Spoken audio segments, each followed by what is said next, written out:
C'est beau, Valérie. On lâche pas, Valérie. Ça va bien, ça va bien. Une autre série. 1, 2, 3, 4. 1, 2, 3, 4. Hey là, baisse le volume, ça me met trop de pression. Bon, mais c'est quoi le rapport entre le volume et la pression?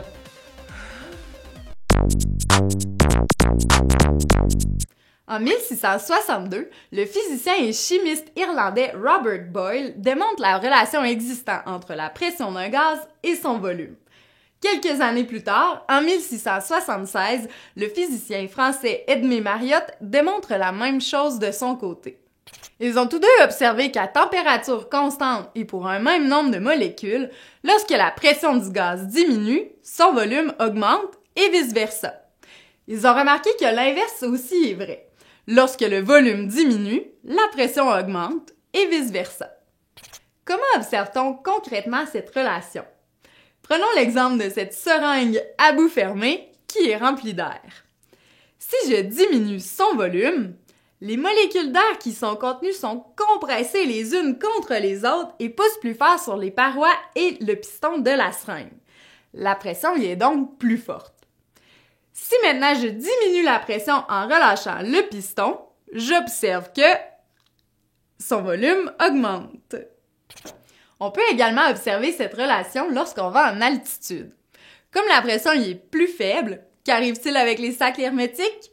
Le gaz qui est contenu augmente de volume.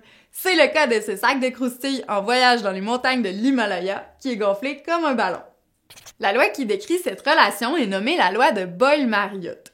Elle stipule que, à température constante, le volume occupé par une certaine quantité de gaz est inversement proportionnel à sa pression. Cela revient à dire que la pression, P, multipliée par le volume, V, est égale à une constante. On peut donc comparer une pression et un volume initiaux à une pression et un volume finaux selon l'équation P1V1 est égal à P2V2, où P1 et P2 représentent respectivement la pression initiale et la pression finale en kilopascal ou en millimètres de mercure, et V1 et V2 représentent le volume initial et final en litres ou en millilitres. Prenons l'exemple du sac de croustilles pour comprendre comment calculer. Le sac en question a un volume de 1,5 litres au niveau de la mer où la pression est de 101 kPa. Quel volume occupera-t-il en montagne où la pression est de 70 kPa? Il faut d'abord identifier les variables. La pression initiale P1 est de 101 kPa et la pression finale P2 est de 70 kPa. Le volume initial V1 est de 1,5 litres et on cherche V2, le volume final. On remplace les variables dans l'équation et il s'agit d'isoler V2. Le sac de croustilles aura donc un volume de 2,2 litres.